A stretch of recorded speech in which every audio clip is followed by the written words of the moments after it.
So last night, something pretty wild happened. That's probably the best way I can open this video, to be honest. Because today, I want to talk about my appearance with my mum on Ant and Dec's Limitless Win, the Series 2 finale, which aired yesterday at the time of recording. I really hope I get this video out tonight. But the episode went out on Saturday, the 4th of February, 2023. I'm recording this on the 5th. I've seen the episode a few times, and I've had a chance to kind of think about it, and I've also asked the people on Twitter to send me any questions they've got about the episode and how it all ran. So in this video, I don't know how long it's going to be. I want to talk about how we got on there, what it was like filming it, seeing the questions back, like what I think about each question. I also want to do a breakdown of each question we faced, and also just give my general thoughts overall on the episode, and also the reception online, because for the most part, it was absolutely lovely, and I'm so grateful to all the support we've had. So let's talk about Limitless Win, shall we? So for the context of applying, we watched the show in Series 1, my mum and I watched the whole thing and absolutely loved it. We are big fans of quiz shows anyway, but I'm also just a massive fan of Ant and Dec, who present it. If you don't live in the UK and you don't know them too well, they're a duo that basically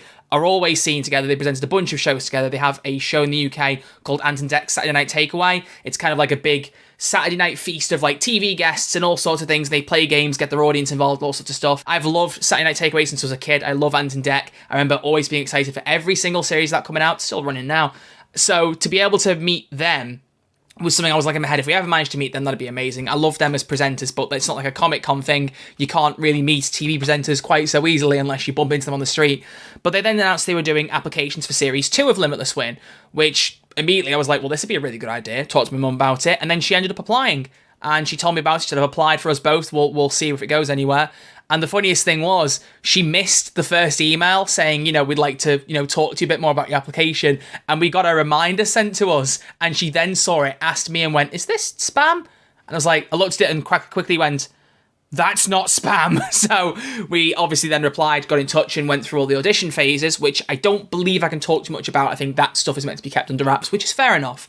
But I want to just kind of give the context as to how we applied to begin with, because it was just, I've applied for a couple of quiz shows, but in the past, like The Chase, and never heard back. I very much want to be on TV. I've said this before to people on like my live streams. A big goal for me is to get into the broadcasting industry, whether it's like presenting on radio or TV or something like that. That is kind of like the dream job for me after all the YouTube and podcasts and stuff that I do. So any chance to be on TV would have been amazing, even if it was just as a contestant for a game show, which is what ended up happening, which is really cool. And while I want to talk about some of the behind the scenes details, like meeting Ant and Dec and things, those are all questions that you guys ask me on Twitter. So at the end, you'll see there's a Q&A section. Anything I don't talk about during the main body of this video, chances are it's a question at the end of the video, because I've got quite a few different questions there that covered a broad range of things, so hopefully I can answer all the questions there. But I want to give a quick explanation of how Limitless Win works in case you haven't seen it before. Feel free to skip to the next chapter if you do already know. But the idea with Limitless Win is every question you're asked, the answer is a number. It's never a worded answer. Every single question has a number answer.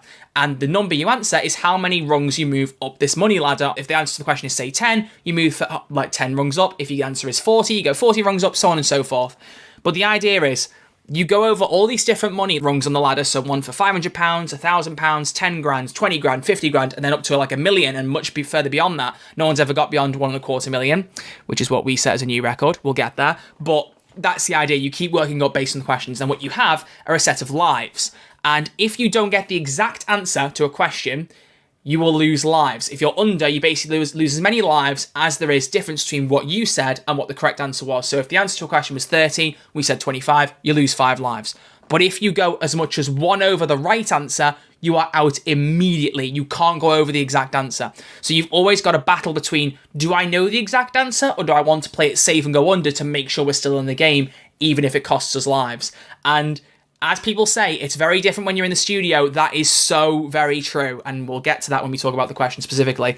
But we got into it and started the game with 20 lives. We played a cash builder round where every correct answer gets you 5 lives. We got 4 right between us, so we went straight in with 20 lives. So what I want to do, I've got the episode up next to me on my streaming. I'm going to have a look through each question to remind myself of the questions we were asked, and then talk about our logic with each one. I think that's a really fun thing to do before I give my overall general thoughts on the episode, because I think that would be really good to discuss. So the first question was, in the Roman Catholic Church, how many traditional deadly sins are there? This was the only question that we knew without any shadow of a doubt and weren't going to go for any other answer. We just knew 7 deadly sins. It was a phrase that was just in both of our heads. And then I decided to use Payday 2 to additionally explain the logic when I really didn't need to. So Payday 2 got a shout out. Almir, hope you enjoyed that. But it was just something that we knew. It was a very easy answer. I don't need to say much. The answer was 7. We got it right and banked £500. So that one was job done. The next question then was, in the 1964 film musical Mary Poppins, what is the total number of letters in the song title Supercalifragilisticexpialidocious?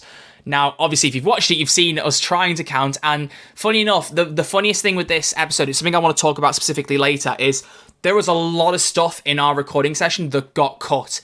And it's really weird watching it back on the screen, knowing there were bits that I said that didn't show up on the screen. So I did a really weird thing of counting, obviously, super, and then trying to work out cala. And then I jumped to fragilisticexpialidocious. Like, I tried to jump between different chunks of the word, basically. So I could work out expialidocious and use supercala. Then I was trying to work out fragilistic and bouncing around a lot. And Ant and Dec were kind of looking at us going, why were we bouncing around like that? Because it was so difficult to work out. Like with cala, I didn't know if it was C-A-L-L or C-A-L or whatever it might be. So we worked out 30 letters comfortably, and I wasn't sure about us going any further beyond that, so we settled on 30, knowing it was probably going to be a bit under. But as I always say, it's about being under rather than risking being too high and going over. So we said 30, and the right answer was 34. So I feel like we didn't do too bad there. We weren't miles away, but you know, a couple more letters we would have been there, but it's just too hard to count that many letters. It's difficult. It's very, very difficult. Next up is the question that will haunt me until the end of my days. In a standard 28-piece set of Dominos, what is the maximum number of dots on a single tile? We immediately said 12. We both said 12 together, and we should have just agreed on it and banked it. That would have been the idea, or just locked in the answer in, sorry. But before we did that, I had this thought in my head. And some people have agreed with me and understood, some people haven't, but I want to try and give my logic on it. Saying how many there are on a certain tile, I'm thinking of a domino where sometimes you have grooves that go onto the top and bottom ends where you put each of the 6 dots, and I wasn't sure if one half of a side, one of those grooves, counted as a tile. So each domino, sometimes you get a line in between. Is each side of it a tile? Is one full domino a tile? I didn't know. And so I was scared about us going for 12 in case it was wrong, and the answer should have been 6. So even though I was fairly sure it was 12, there was a bit in the back of my head that was saying, if it's 12 and you go over, you're going to kick yourself, so just go for 6 and play it safe. At the time, I'll be honest with you, I genuinely regretted that so much, and I won't lie, I was not good for a few weeks afterwards. I was quite... I feel like depressed might be pushing it, but I was kind of depressed about the whole thing. I did not feel good about it at all because of how we crashed out and how it all worked. Kept thinking we were going to get an exact answer and never did. But this question, I really beat myself up over, and it will make a bit more sense when we get to the last question. I'll explain it more, but we didn't get the 5 extra lives for an exact answer, and we also lost 6 from going 6 under, so it made a bit of a dent in our progress. So it's not ideal, but looking back on it, when I watched it in broadcast, I actually supported myself more than I thought I would. I thought I'd kick myself more for that question, but I looked at it and went, no, it could have easily caught anyone out, I honestly think. Some people will have just gone for 12, but I'd like to think I'm not the only person out there that did think it could have been 6. And had we got that right, we would have banked £10,000, but because we didn't, and we didn't have any answers banked apart from the first one, we only had £500 banked, because you only secure the money once you get an exact answer. So every rung you've passed, you actually get banked, or the highest one you get banked, I should say, once you get an exact answer. And we just weren't getting them, so we missed out on 10 grand by basically not locking in 12 for Domino's. So it sucks, but we wanted to keep playing, and we managed to keep playing, so let's go on to the next question, which was, one of the most popular pens in the world, the Bic Crystal Original Ballpoint Pen, is how many centimetres long, including the cap? So I was just trying to think, and what was really funny, and I really appreciate whoever the editor was in cutting it out, one thing I did going into the game was I measured the length of my hand from one side to the other with a tape measure, because I thought, if we need to work anything out distance-based, it'd be really handy in my head to know what the width is. So I immediately whipped my hand out and went, right, that's that long. I can't remember how long it is now. This was recorded 4 months ago, but I went like that and went, this is how long it is. And Dec immediately looked at me and went, how do you know how long your hand is? As if to make one of those jokes. You know what I'm talking about. If you don't, you're too young. And I looked at him and went, don't do that. And everyone started laughing. And I was convinced that would get into the edit. And it somehow didn't. So very happy that it didn't do that. We tried to work it out. We were thinking in our head, it's probably about 15-ish centimetres. And I believe we had odd or even as a lifeline at this point. So I wasn't really too sure, honestly. And I just thought, let's go safe, let's go 13 in case we're just a little bit too over, because it was including the cap and we didn't know how much it stretched. So we said 13, it turned out to be 15. That one was just pure bad luck, to be honest with you. There's no other way around it. It was just a bad luck answer. But next up, this is a question I only realised now we really could have done better on, but neither of us clocked it. Eilish McColgan won the gold medal in the 10,000 metres at the 2022 Commonwealth Games. How many years after her mother Liz won gold at the same event? The big detail that both me and my mum didn't realise going into that was that the Commonwealth Games were every 4 years. I, for the life of me, could not remember that. I did not remember it was like the Olympics where it was every 4 years. And had I known that, we used the range lifeline. It told us the answer was between 30 and 40. And because we didn't have a blooming clue what the answer was, we went for the bottom of the range. But because it's every 4 years and the medals were both won at those events, the answer could only have been a multiple of 4, which means it could have only been 32, 36, or 40 because they were the only numbers in that range. So if we'd have thought ahead and realised it was every 4 years, which obviously we didn't know, hindsight's a wonderful thing, we could have banked 32 or locked in 32 and that would have been the right answer. And if we'd banked that in, we would have been just shy of 100 grand. We'd have banked 75 grand. So that one's almost the bigger kind of robbery that not robbery of them, but we robbed ourselves of the money, because if we just realised the games every 4 years, that's 75 grand. That would have been great. But again, we didn't know it. We didn't remember that going in. In fact, if you'd have asked me how many years the Commonwealth Games are, I'd have been hesitant to say the same as the Olympic Games. I wasn't sure. I really wasn't. But it makes sense. The World Cup's every 4 years. The Olympics are every 4 years. I should have known, but neither of us did. So it is what it is, right? The next question we got was how many letters of the alphabet are used to indicate the energy efficiency of appliances such as fridges, washing machines, and dishwashers? This one, I'm so mad at myself for this, because we worked out the letters that were from A to F. We have your energy efficiency, A being the best energy efficiency, you get the best value for money, and F being the worst. We kept saying we didn't think there was a G, and I was like, I don't think I've seen a G. I am the idiot whose monitors, I have 2 of them now at home, are energy efficiency rating G. I only had one at the time we recorded it, bought the second one at Black Friday. Irrelevant. But I bought it about a year ago and completely forgot because I thought that energy rating's bad. Let's try not to remember that. But the monitor was rating G. If I'd remembered that, again, we'd have banked it in. That would have been 100 grand. So you see why we were so close every single time. There's never been a game of Limitless Win that I've seen where on every single answer we've been so close. We never lost more than 6 lives at any one point, and 6 was an outlier. Most were 2 or 3 we lost every time. We were so close consistently, and it was really, really, really crazy, honestly. So the fact that we didn't quite clock that was sad, but it is what it is. It clearly wasn't meant to be. It's a vibe that will run through this episode. This video really was just, it wasn't meant to be. All right, next up, claimed to be the nation's favourite chip. What is the minimum recommended baking time in minutes for McCain's straight cut home chips? My mum and I have had these so many times we couldn't remember for the life of us what the number was on there. I honestly thought it was much lower. I thought it was about 18-ish. I didn't think it was above 20. I wasn't too sure because I thought minimum recommended time could be, lower than most people cook them for. We also had Take Two, so we asked Ant and Dec and they went for 22. If they'd have put it that little bit higher and gone 24, that would have been the exact answer. We'd have had the money banked, but none of us really knew quite how to do it. And it's a shame, because the amount of chips I have, you would have thought I'd have known that answer, but I just didn't. So that one was very much a case of, it's one of those things that you use every day. And that's the thing with these questions. They're things that you see or know every day or every other day. But actually, if you're asked about numbers to do with them, it's really hard to recall. Although I did find it really funny that because my mum still sat in her same place because she has mobility issues, so she had a chair for the episode, that she didn't swap places with Ant and Dec. I did, and they swapped with me, but she stood there. And at one point, Dec, she went to say to her, we think this is the right answer, but he got so close in her face, and there's a great image of him just looking at her and her kind of like leaning back. I thought it was dead funny. So if I can get that, I'll put that on the screen because I thought it was hilarious. But it was really cool having them have a go of a question with us. I thought that was quite a nice little trick that was new this season. So it was nice that they had a go of it, even though none of us seemed to get the answer right. We're chugging our way along the questions now. The next one was, in the famous 1930s photograph, Lunch Atop a Skyscraper, how many workers are sitting on a girder above New York City? I'll put the picture on the screen right now so you can see it. It's one of my mum's favourite pieces of art, and a long time ago she bought me one of it in Lego, where there were Lego figures along the end of it. I think I might have mentioned that possibly in the show, but it was cut. But again, it's one of those things that we knew the picture, but we couldn't remember how many people there were. I wondered if there'd be double-digit people, but I worried about going that high, is the simple fact of the matter there. I thought there could be about 10 or 11 people, but I couldn't, for the life of me, think, is there more than 8? Can I really say with confidence there's more than 8 people? So we ended up going for 8, and we were only a couple off, but every time we got very, very close and just didn't want to risk going higher. It was just about trying to play it safe, but also making sure our answers weren't super duper low. We were trying to be careful, but it just wasn't easy. It really wasn't. I'm just remembering how many questions there were. We really did well getting through as many as we did. It's kind of crazy. But once we passed the 500k mark with that question, we then had the next question. Since it was rebooted in 2002, the TV series Top Gear has had how many presenters excluding the Stig?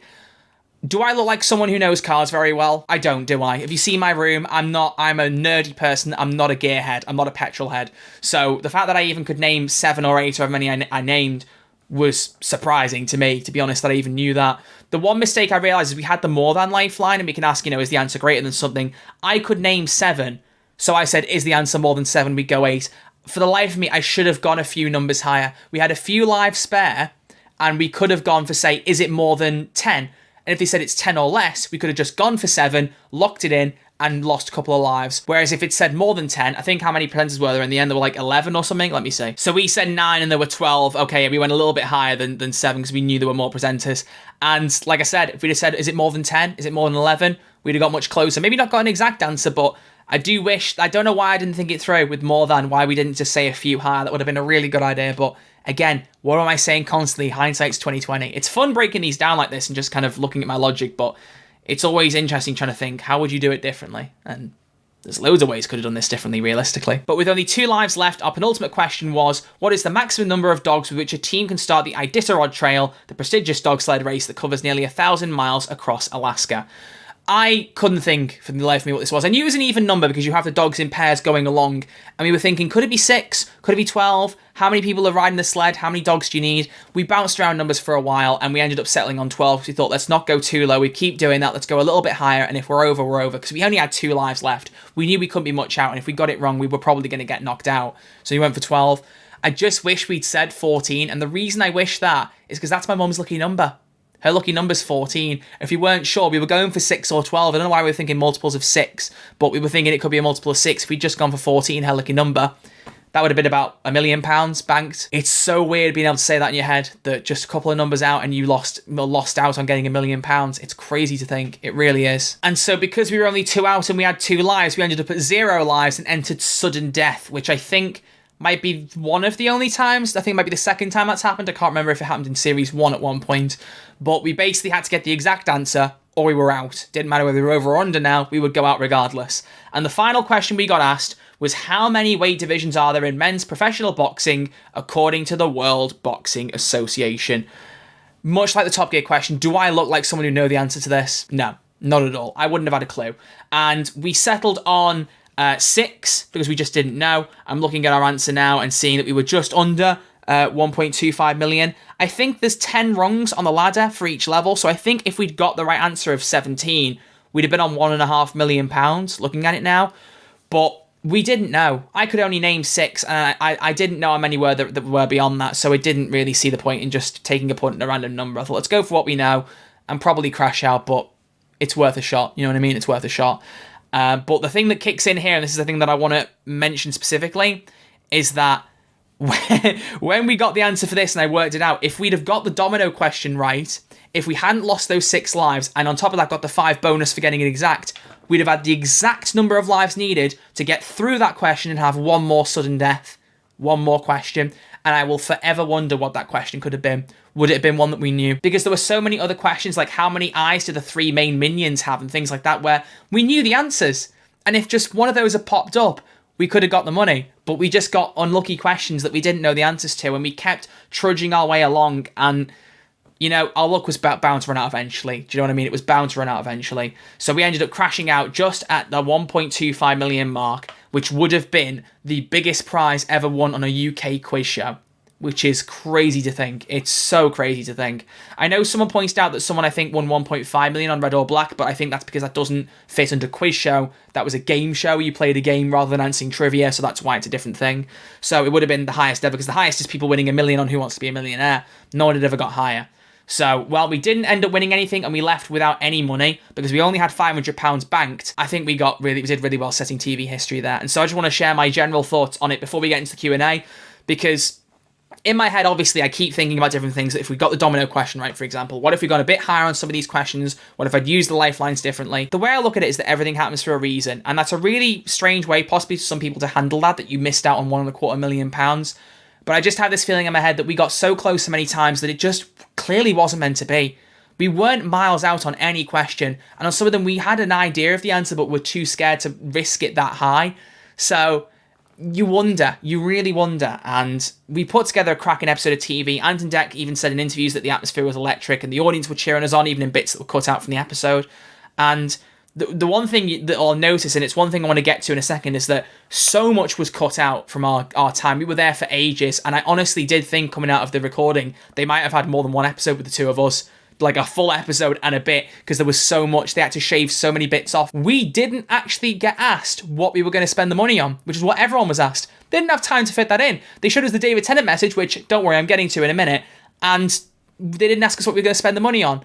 And what was funny was TV Zone tweeted out about us being on the game show and replied to me saying, we hope you win the trip to America. We'd said 2 key things we wanted to win with the money. One thing was we wanted an extension to our house. We wanted to have a room to put all our nerdy stuff in because my room ain't big enough. It might look it, but it really isn't to hold the stuff that I've got. And my mum's also got some quite cool posters and replicas and things. We wanted to have on display, so we wanted to make a room to display this stuff. But we also really wanted to do like a 3-pronged trip to America. Go to San Diego, New York, Los Angeles, or San Francisco, sorry, not San Diego, and bounce around those 3 cities, get some American culture and go on holiday. We haven't been abroad since 2008.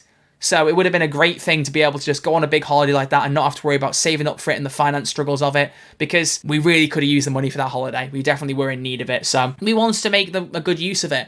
And I think like the nerd room, as we jokingly called it, and the holiday would have been a great way to spend some of that money if we got nearly as high as we nearly did. Either way, everything happens for a reason, and I had an absolute blast on there. I got to meet Ant and Dec, who are like childhood heroes to me. We got to be on national TV, watched by millions of people, have an entire country egging us on, cheering us on, bar a couple of morons on Twitter, to put it mildly. Sorry to break the illusion with a different t-shirt, slightly different background, and I think lighting, but I was actually looking over the video and talking about David Tennant, the most important part of the video probably.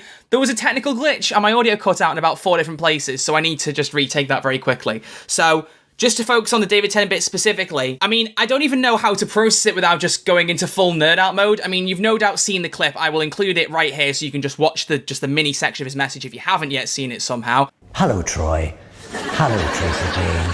So you're on Limitless Win. Well, this is very exciting. Look, to wish you luck, I got you a good luck cake. And look what's on it. It's Troy's little face. Obviously, I could never tuck into Troy. Troy, you're delicious.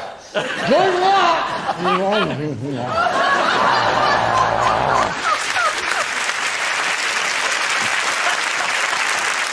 But just trying to process that whole thing, my brain, there's so many great reaction photos of me from that. I really wish they'd done a full screen bit where I was like peering behind the desk. I would love that as a full res screenshot. If anyone on ITV's watching happens to be seeing this and you've got that image, please do send it to me. Me peering behind that table, that is one of my favourite pictures of me in existence. So I'd love that full screen. In my head, I've bounced between like David Tennant, Peter Capaldi, and Jodie Whittaker as my top 3, but David Tennant was my first Doctor. He was the guy that I got used to on the show, loved to bits, and the fact that he's coming back is so amazing to me.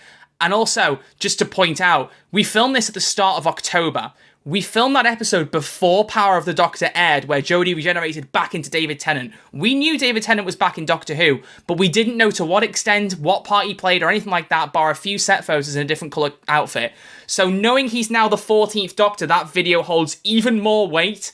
So it's kind of insane, but it's one of the parts I play, and as I mentioned a bit later about just getting that cake video, regardless of everything else that happened, the fact that we lost out on the money and all that, that made it so worthwhile. Never mind the whole experience of everything and meeting Ant and Dec and all that, just getting that video was top tier, and I felt so lucky. I know my mum felt lucky as well, just on my behalf. She loves him nearly as much as I do. So it was a crazy thing, and I'm so grateful to them for arranging that. I have no idea how much work that took, but I am so grateful for it. Genuinely, honestly. So like I was saying, we might have got to a really high thing, but as I put on Twitter, I got to meet Ant and Dec. We got to have a special message from David Tennant. I mean, I met him earlier that year, but I got that message and we made TV history. Whether we won the money or not, we got higher on that ladder than anyone else ever has. And hopefully higher than anyone else ever does in the future. It'd be cool to keep that milestone, but if someone else gets past us in Series 3, which has been confirmed, then good luck to you and fair play. You deserve it if you get that high, genuinely. So I was chuffed. To put it bluntly, as I did on my Twitter, those 3 things happened. We might have lost the money, but I came out of that feeling like a winner. And watching it back, I really thought I beat myself up over things like the Domino questions. I'd start to dip again mentally like I did when we filmed it. I didn't. Admittedly, I had a couple of vodkas to make sure that I didn't feel nervous, but watching it, I wasn't drunk at all. I just kind of was like, I'll have a couple of drinks, chill, watch it, and hope that I handle it well. And I really did. I was just really happy. I enjoyed watching it and felt really satisfied with how it came across and how we looked. And I thought it was really good. I really loved it. So that's my general thoughts. And I thought it was just an absolute blast, realistically. But yeah, other things that were taken out. Another thing, there was a bit where Dec asked us about cashing out, because obviously we went through all these questions and never considered cashing out. And he said it to at one point, do you want to hit that 500 button? And I literally went, no, we don't. And he went, oh, why? I said, well, we've only got £500 banked. It's not exactly a life-changing amount of money. We may as well keep playing. And that's the other thing for the Domino's question, was that Granted, if we got that 10k banked, would we have gone as high on the ladder if we had 10k banked, or would we have just banked out a bit high earlier on, cut our losses and gone with 10k? We could have easily done. I'm saying we'd have had enough lives to get through the wrestling question. I don't think we'd have even risked it. So it's all well and good saying that, but would we have taken the chance? Probably not. But there were things like that cut out where we explained that we didn't feel like it was worthwhile banking with 500, like leaving with that, because you're only there once, and £500, I can make that from tutoring in a month, right? Like, it's not worth it. There's no point. I'll make more than that, hopefully. So it just didn't make sense to me feasibly, and it didn't make sense to my mum, so we just kept playing. We wanted to see how high we could get, and it was a really, really fun time. I absolutely loved it. But it was so funny seeing all the different bits of conversations from our logic in each question. Like I said, some of the bits where I mentioned about, measuring my hand span and things like that. There were loads of little tiny bits like that were cut out. I genuinely did think it was going to be a bumper long episode, or we were going to overlap into like 2 episodes because of how long our game was. We were there for ages. So I have to give hats off, as someone who appreciates video editing, someone trying to cut that episode down. It must have been a nightmare to try and fit into an hour of television. I mean, we weren't even quite the hour. There was someone to finish off for 7 or 8 minutes before us. So to do what they did with how much we had was genuinely amazing. So it was fascinating to watch. It really was. Anyway, I've been recording for half an hour. So now I want to do a couple of questions on Twitter because people had stuff they want to ask about the game, and it covers a few of the things I haven't talked about. So let's have a look and see what people have said on the thread. So the first question, this is the one that I wanted to talk about specifically, comes from one of my friends, Emily Jane, who said, what was it like meeting Ant and Dec, aka what was it like to live my dream? Like I said, it's not easy to meet people like that, so we were very lucky to have that chance, but the funniest thing was they spoke to us very, very briefly before we went out to film. There's like, you saw the ramp behind the scenes as we were kind of going up and down from there. Mum and I were having a conversation, and as we were talking, Ant and Dec snuck down the ramp behind us. I saw them coming in the corner of my eye, but my mum didn't clock them. And as soon as they went, hello, my mum jumped, and then Dec jumped, and it was crazy. But my mum like kind of dropped me in it and was like, oh, Troy's loved you since he was a kid. He loves Saturday Night Takeover. I was like, yeah, I love you guys so much. It's honestly like, I'm just excited the fact that I get to meet you regardless of what happens. And they were so flattered. Like, for 2 guys that have been in the industry for like 2.5 decades or longer now, 30 years, I don't even know at this point. They were so lovely and humble and genuinely down to earth. It was so lovely to see that they were just as friendly off screen as they were on. So that was a huge honor. And like I said, meeting them, even though we didn't win money, that was just a big win for me. That was a really big win, and I will never forget that. The one thing I wish is that we'd been able to take like a photo with them afterwards, but I guess they just didn't have time to film it, whatever. They were constantly filming things right through the day. And actually, something I will say is, in the end bit where you can see I'm getting a bit upset and then they cut away from us, I wanted to get out away from the stage because I was kind of holding in that I was really upset, because I mean, the adrenaline and then the cut-off of not winning that money was difficult to deal with at first. And they kind of were talking to us and trying to film bits for us. And then I heard them in the background doing the take they did after, being like, they got so close and so far, and I had a full-on breakdown. I was just completely gone. So I got shoved away. They finished off filming, and I guess they just didn't have time. It's a shame. I would have loved to have had a picture with them, but getting to meet them, talk to them, and be on TV with them, I think that makes up for it. I really do. Did you save us all some of the cake? No, Ella, I did not. I never got sent the cake. I don't know what David Tennant did with the rest of it, but I find it so funny. They had a fork next to it so he could just take a bit out, and he just shoved his face into it. The manic energy that man has is crazy. It is genuinely crazy. But, I mean, if he wants to send us the cake, I don't know whether I'd want to eat a cake with my face on it, but maybe. If I get it, then, I'll share it out with all of you. What's it like in the studio? Surely it's like a huge green screen room and there can't be that ginormous ladder all around you, can there? Says Rye. I can't tell you anything about that, Rye. It's movie magic. I can't ruin it for you. What I will say is, what you see on screen, bar the obvious bits of CGI, is how it looks in real life. That studio is a magnificent set. I remember we got like a little bit of a tour like earlier in the day before we filmed it, and they showed us around, showed us the buttons and all that stuff, and where the audience would be. It is an amazing set. The money that's gone into that is ridiculous. It looks phenomenal. So obviously they've touched it with bits of CGI afterwards, and I won't go into too much of what was there and what wasn't. Like I said, I don't want to spoil the illusion for you, but it's a magnificent set. Being on there in person was crazy. I remember like they were saying, look around the buttons, and I slapped the cash out button at one point because I was like, I want to just hit it and see what it's like, and it was so cool. It was a brilliant little thing. I loved it. It's a great set. Really great set. Fancy a game of Dominoes?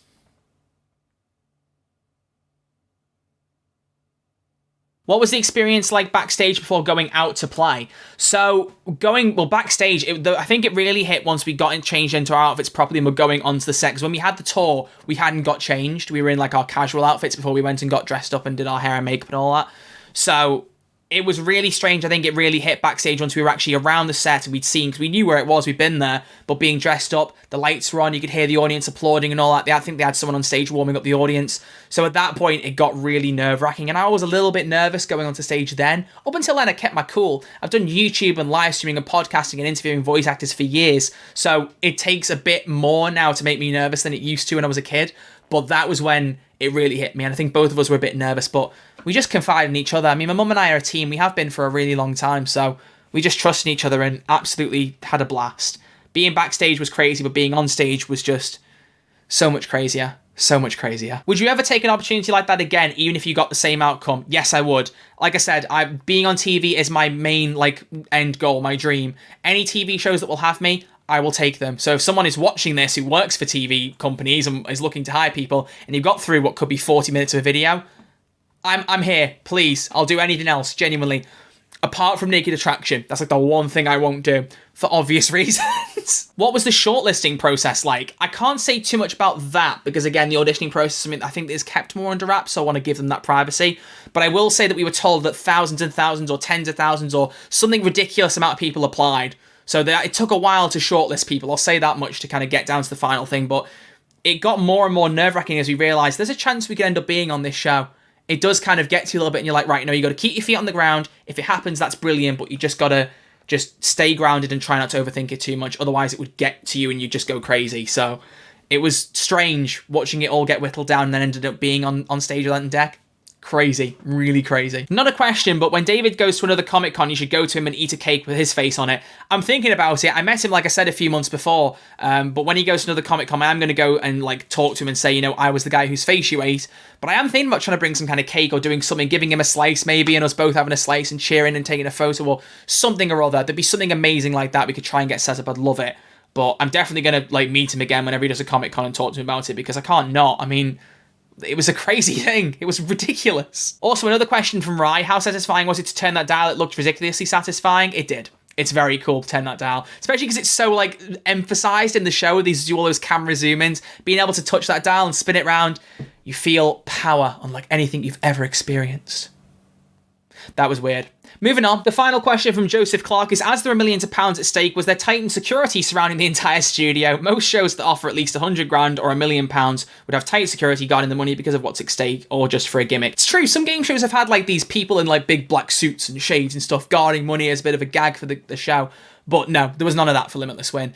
I don't really know how the payment process works because, well, we didn't win, but I knew we weren't going to get paid on the day regardless, so that money was just not there on the set. So I don't know how that would have worked, but they just kind of, I guess because it was limitless, they couldn't really advertise the money. There wasn't a fixed amount you could win. It wasn't like £1 million drop or something where there was $1 million and then it was removed from the set or that kind of thing. So because of the nature of the game show and probably the nature of how you get paid, they didn't need that. But it would have been funny seeing security guards underneath the walkway or something, looking down at the ladder better get ready with this money, boys. But it's just not what they did. But that's all the questions I've got that I want to talk about, that covers all the bits that were missing out, and also just everything I had to say about it. It was a crazy experience, and I'm really glad that I get to make a video and talk about it. I don't know if I'll get it out tonight with the length of the video, but I will try my best.